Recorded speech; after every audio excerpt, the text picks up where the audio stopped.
lagi dalam ibadah remaja GKJ Klaten. Kita berharap kalian sehat di rumah, baik-baik aja di rumah. Nggak terasa ya, kita udah hampir 4 bulan di rumah aja.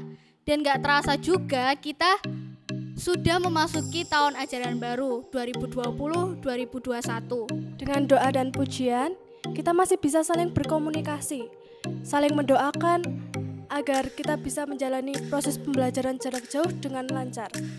Dan juga pandemi ini bisa segera berakhir. Kita tahu bahwa Allah itu sungguh baik. Dia layak untuk mendapatkan pujian. Untuk itu, mari kita nyatakan puji syukur kita dengan menyanyikan lagu Allah itu baik.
Untuk memulai ibadah pada hari ini, mari kita berdoa.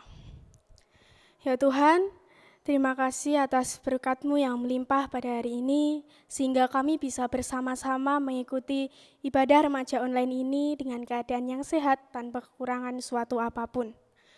Tuhan, kami juga berterima kasih karena Tuhan telah menjaga kami di masa pandemik ini, sehingga kami bisa tetap sehat hingga saat ini. Tuhan, sebentar lagi kami akan memulai ibadah ini. Berkatilah ibadah ini dari awal, pertengahan hingga akhir agar tetap berjalan seturut dengan kehendak-Mu. Terima kasih Tuhan, dalam nama Tuhan Yesus kami berdoa dan mengucap syukur. Haleluya, amin. Sebagai remaja, terkadang kita cuman seneng-senengnya aja dan habis itu lupa bersyukur. Kita udah terlanjur nyaman. Contohnya, kita habis dapat HP baru. Nah, terus kita mainin terus sampai lupa bersyukur sama Tuhan. Maka dari itu, Rasul Paulus menasihati untuk selalu mengucap syukur dalam segala hal, sebab itu yang dikehendaki Yesus Kristus bagi kamu. Untuk ungkapan kita mengucap syukur kepada Tuhan, marilah kita menyanyikan lagu Bersyukurlah.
Selama ku hidup, ku ingin bernyanyi bagimu. Selagi ku ada, aku ingin bermazmur bagimu.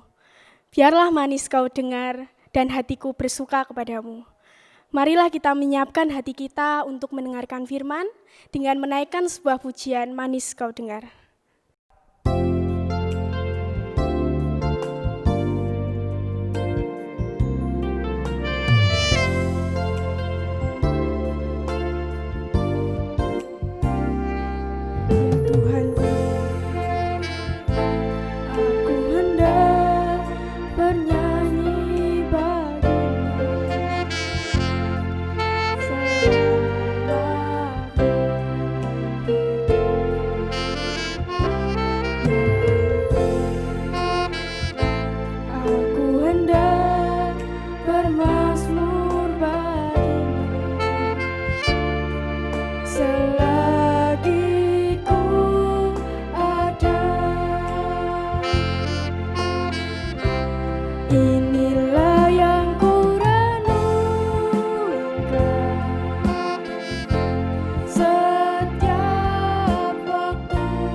Halo teman-teman remaja GKJ Klaten, Shalom, apa kabar? Saya harap teman-teman remaja dalam keadaan yang baik-baik saja, tetap sehat, tetap menjalankan kehidupan yang sehat.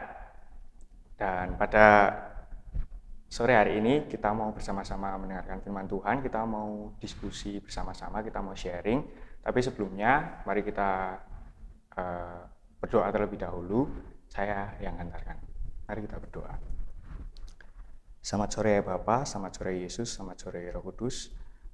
Pada hari ini Bapak kami ucap syukur karena kasih karunia-Mu dan kemurahan-Mu, Kau senantiasa menyertai kehidupan kami.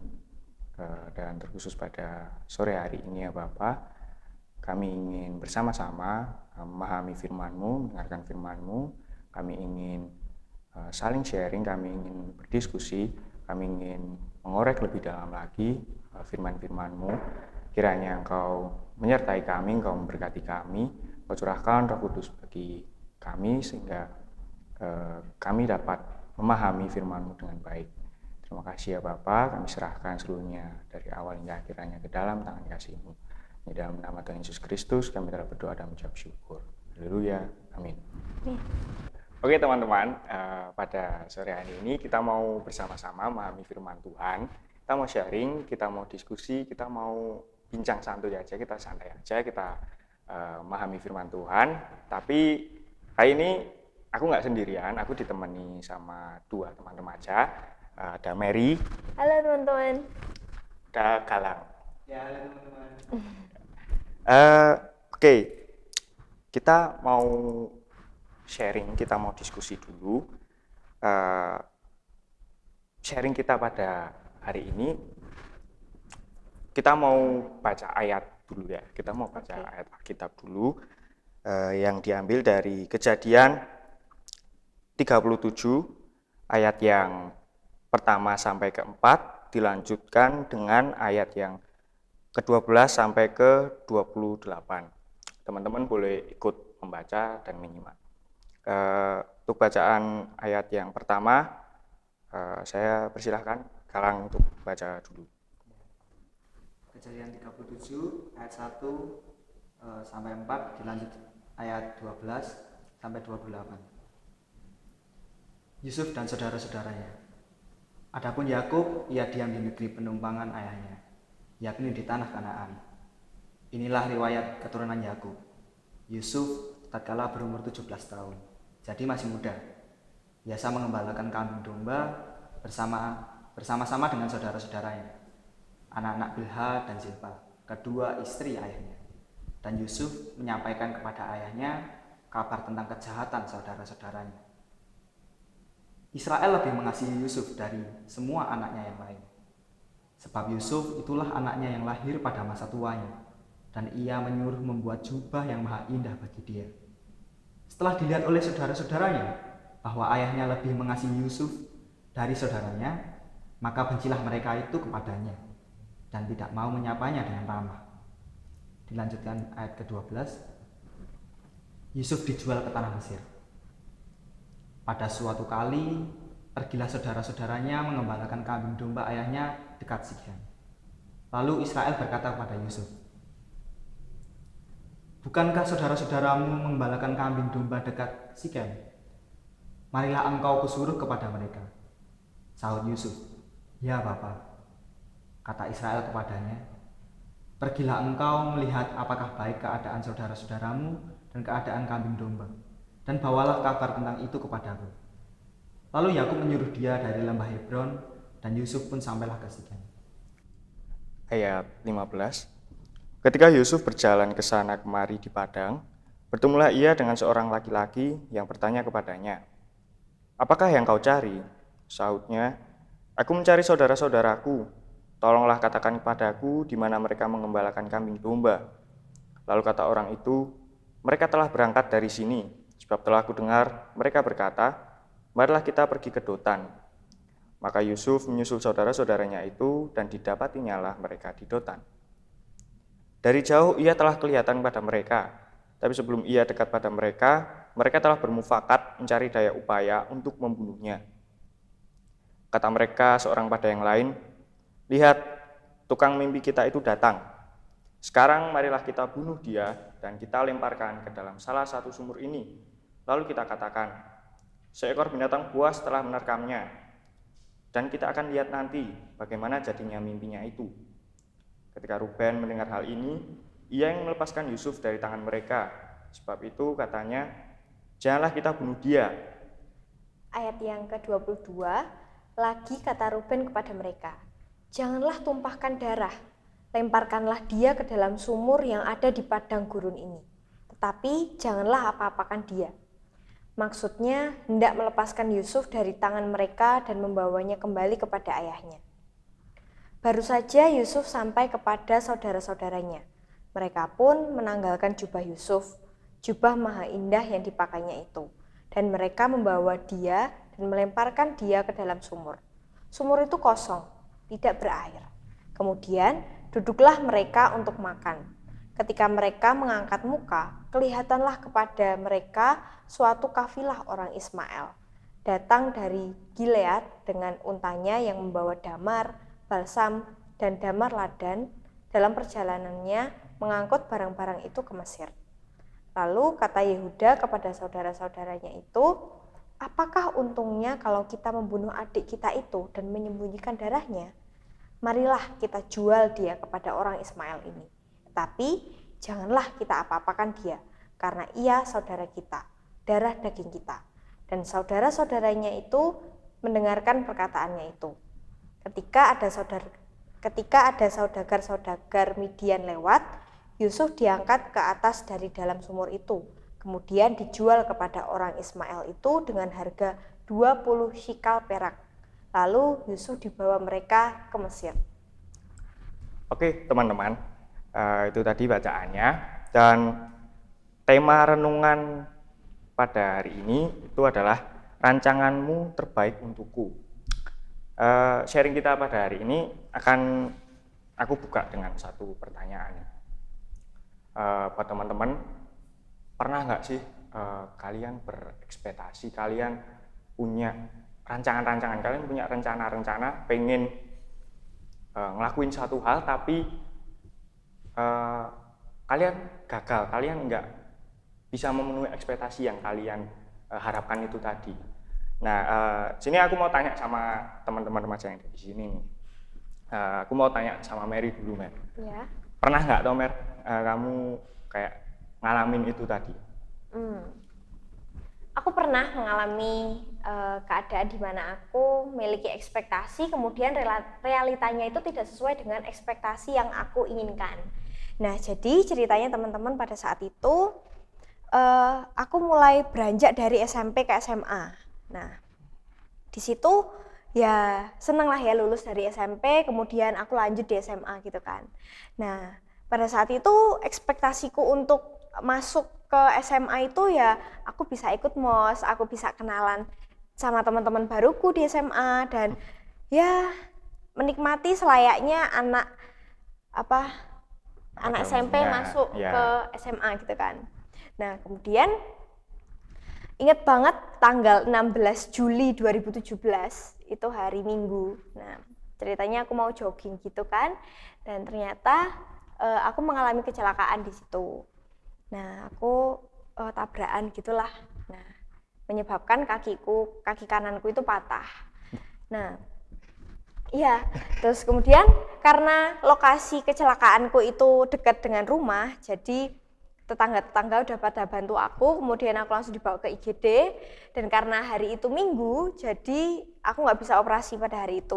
Jadi operasinya itu hari Senin, di mana hari Senin adalah hari pertama aku masuk sekolah di SMA, hari pertama aku MOS. Jadi teman-teman, aku nggak bisa ikut MOS, aku nggak bisa ngerasain MOS itu kayak gimana, bahkan sampai sekarang pun kalau ditanyain gimana rasanya MOS SMA, aku nggak tahu rasanya seperti apa. Saya nggak pernah. Iya, nggak pernah. Nah, kemudian aku merasakan hari-hariku itu sangat bosan karena aku di rumah terus.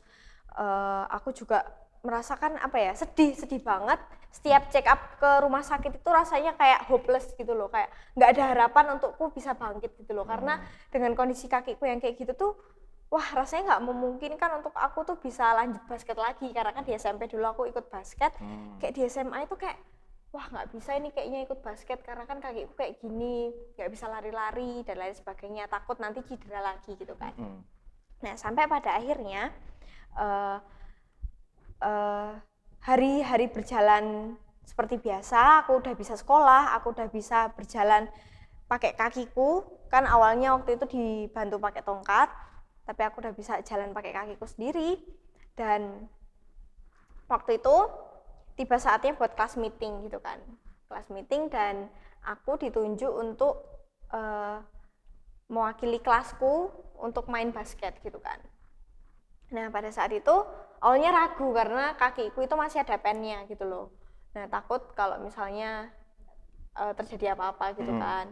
Nah, tapi akhirnya aku tetap main walaupun cuma bentar gitu. Main Iya, tetap main. pakai pen. Iya, heeh. Nah, iya kan serem toh. Tapi aku cuma main berapa menit gitu. Terus habis itu akhirnya aku di situ dilihat sama senior basket, terus habis itu direkrut gitu, intinya dimasukin ke grup WhatsApp.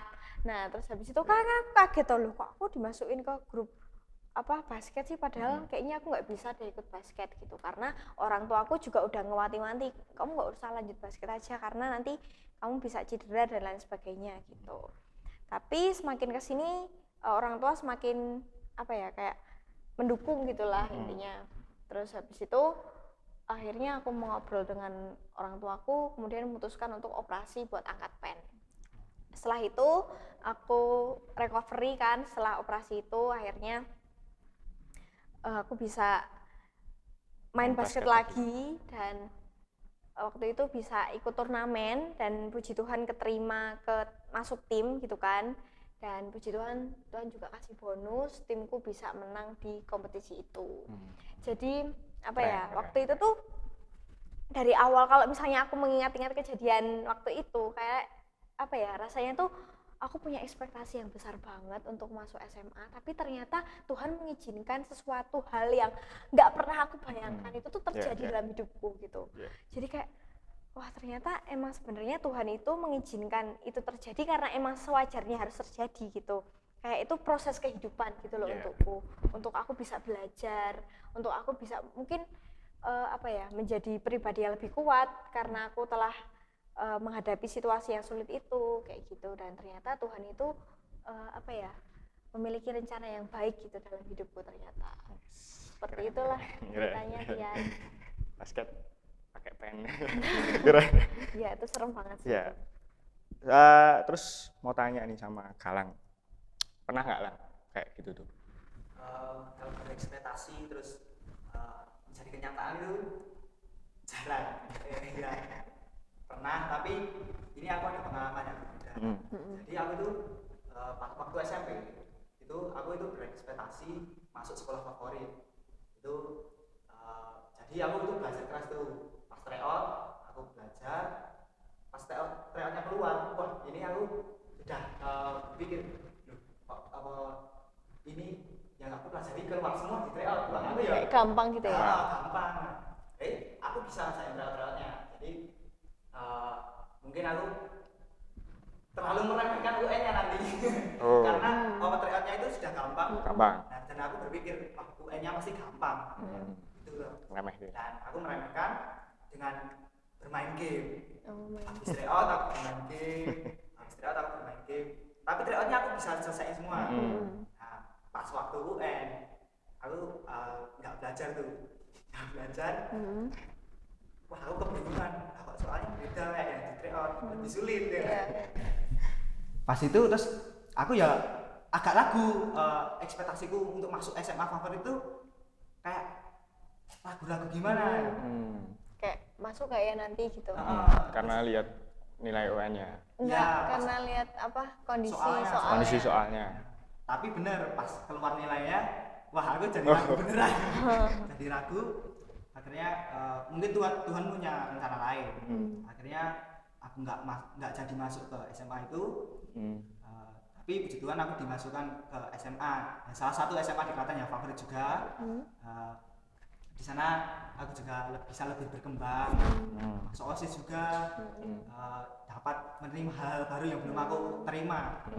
Mungkin kalau aku ditempatkan oleh Tuhan di SMA berbeda, mungkin aku juga berbeda, pribadiku jadi berbeda. Mungkin seperti itu. Oke. Ya, kalau kita lihat judulnya nih, rancanganmu terbaik untukku. Kalau lihat dari ceritanya Galang tadi, kita dengar tadi, berarti kan Galang berekspektasi pengen masuk ke salah satu SMA favorit, pengen di sana mungkin jadi OSIS, gitu. Pengen jadi OSIS.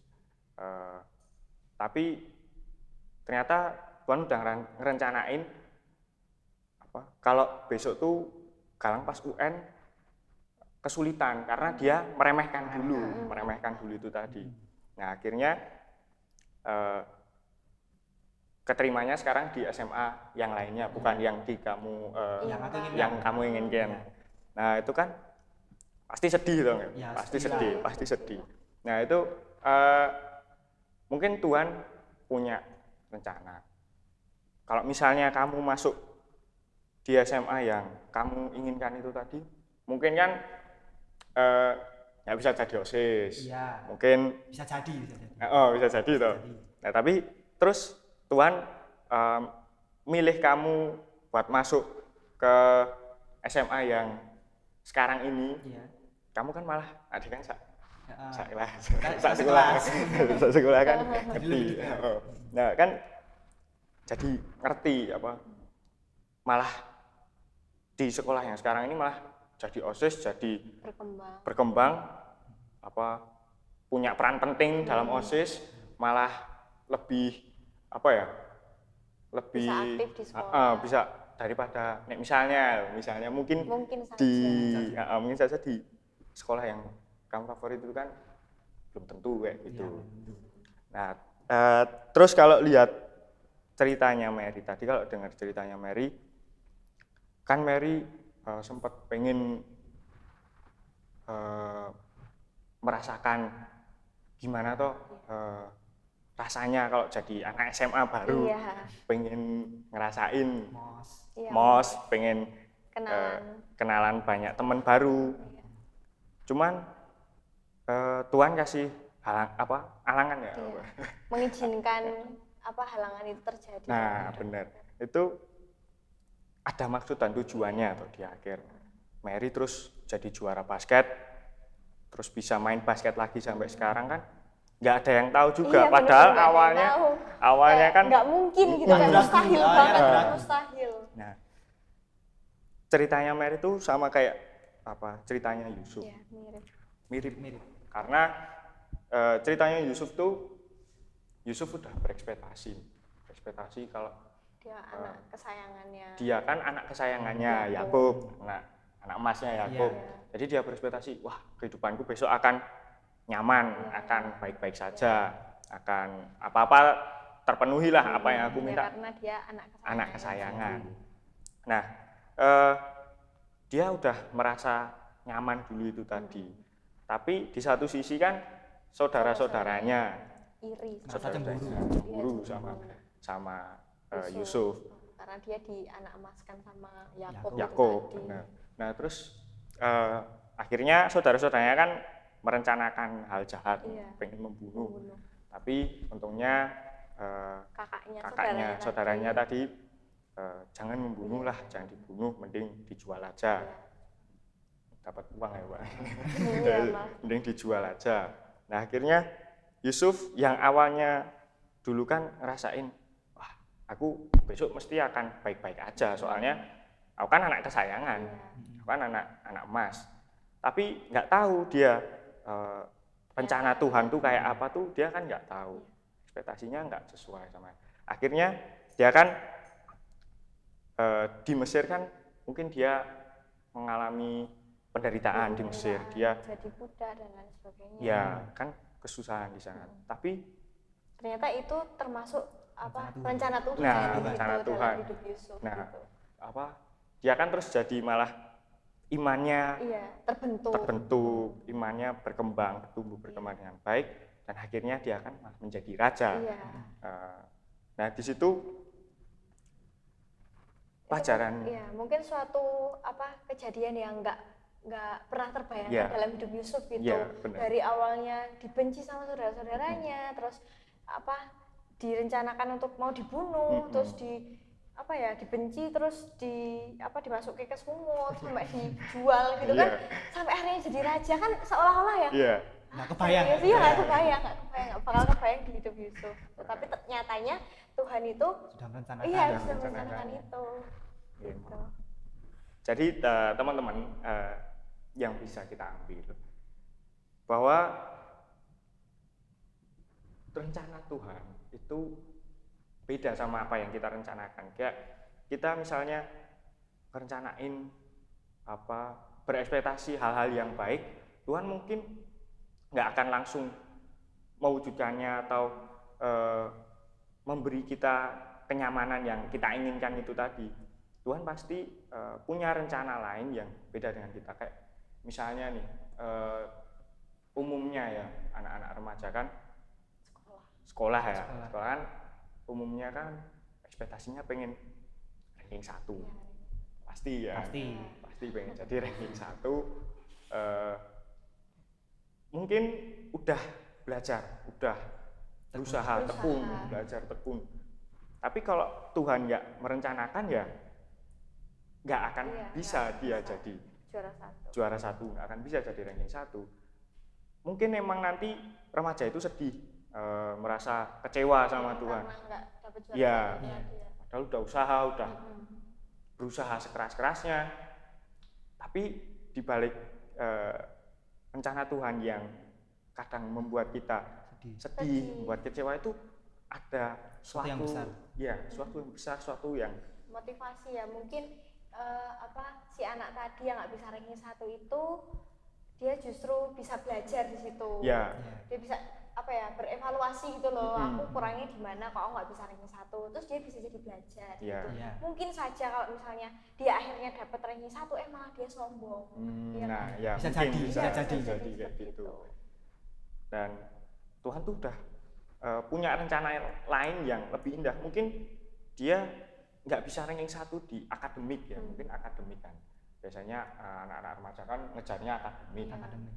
Tapi mungkin Tuhan punya rencana lain yang lebih indah. Dia mungkin nanti bisa juara 1 di non akademik, ya kan. Nah itu benar-benar luar biasa rencana Tuhan itu. Jadi kita nggak tahu, kita mungkin sekarang sedih, kecewa. Wah, Tuhan kok gini banget toh. Aku udah usaha keras, udah belajar, tapi kok aku nggak ranking 1, hasilnya kok nggak seperti yang aku inginkan. Nah itu tadi bahwa rencana Tuhan itu lebih luar biasa daripada rencana kita sendiri. Mungkin kita berharap wah kayak gini mungkin enak banget ya, tapi Tuhan merencanain yang lebih enak lagi, tapi kadang emang harus melewati cobaan-cobaan. Ya, kita hidup itu ngalami suka duka, itu pasti. Nggak mungkin kita berekspektasi, aku mau hidupnya suka terus kok, nggak ada dukanya. Iya, nanti mah nggak bisa belajar. Nah, nggak bisa belajar itu tadi. Jadi itu teman-teman yang bisa kita sharingkan, bisa kita diskusikan bersama-sama. Oh iya teman-teman, untuk usaha tadi kan juga harus dibalancein dengan doa. Iya benar Pak. Ya kan? Nah jadi kita nggak bisa kalau misalnya terus berusaha tapi tanpa berdoa, atau terus berdoa tapi tanpa usaha. Jadi doa sama usaha itu harus jalan sejajar ya, balance gitu. Ya. Ada yang mau ditambahin lagi? Enggak. Ya udah teman-teman, itu sharing kita, diskusi kita. Semoga teman-teman bisa paham dengan diskusi kali ini. Cukup sekian, kita tutup dengan doa. Mary yang hantarkan. Oke teman-teman, untuk menutup sesi sharing kita pada sore hari ini, mari kita berdoa. Saya hantarkan. Mengucap syukur atas kasih-Mu Tuhan, mengucap syukur atas berkat yang begitu luar biasa yang telah Engkau berikan kepada kami. Kami bisa melaksanakan ibadah remaja pada hari ini Tuhan. Kami bisa belajar dari kisah Yusuf pada hari ini Tuhan. Kami menyadari Tuhan bahwa begitu banyak rencana, begitu banyak ekspektasi yang kami inginkan Tuhan. Tapi kami tahu, kami memahami bahwa rencana-Mu itu adalah rencana yang luar biasa. Mungkin kami harus mengalami masa-masa sulit, mungkin kami harus mengalami kesedihan, kekecewaan, tapi kami mengerti Tuhan, itu adalah bagian dari rencana-Mu. Ajari kami Tuhan untuk menjadi pribadi yang lebih kuat, menjadi pribadi yang lebih mengerti akan rencana-rencana yang telah Engkau berikan dalam kehidupan kami Tuhan. Untuk kami bisa belajar menjadi yang pribadi lebih baik lagi. Terima kasih Tuhan, untuk saat ini kami akan melanjutkan ibadah remaja kami, berkati hingga ibadah remaja ini berakhir. Terima kasih Tuhan. Hanya dalam nama Tuhan kami Yesus Kristus kami berdoa dan mengucap syukur. Haleluya. Amin. Semua yang terjadi tentu semata-mata adalah karena anugerah Tuhan. Untuk itu sudah selayaknya kita mempersembahkan apa yang kita miliki untuk Tuhan. Untuk itu mari kita menyatakan penyerahan diri kita kepada Tuhan dengan memujikan lagu pujian Betapa Hatiku.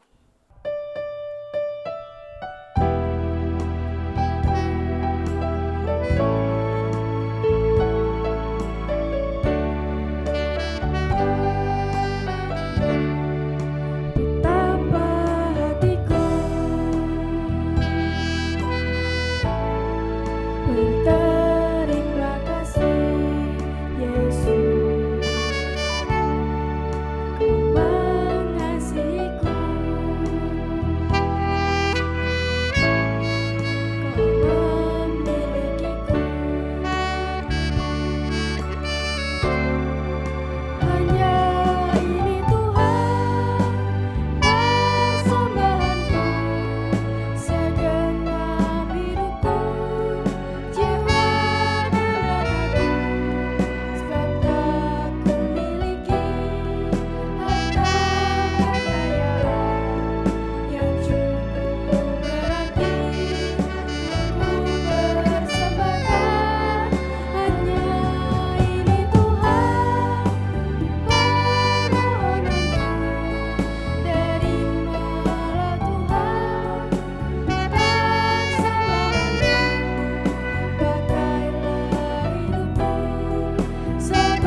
Kau mengasihiku.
Teman-teman, mari kita berdoa.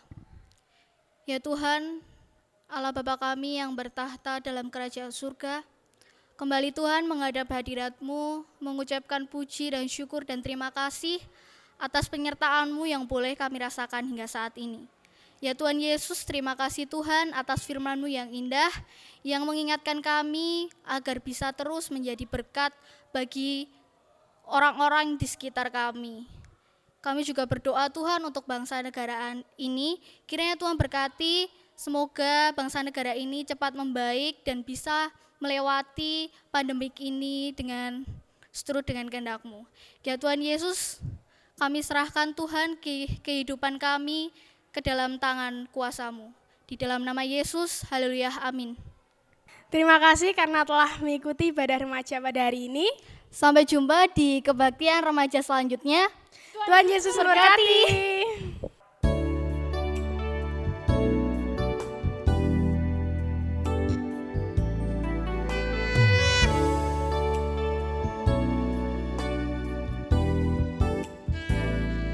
Hidup ini adalah kesempatan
sudah jadi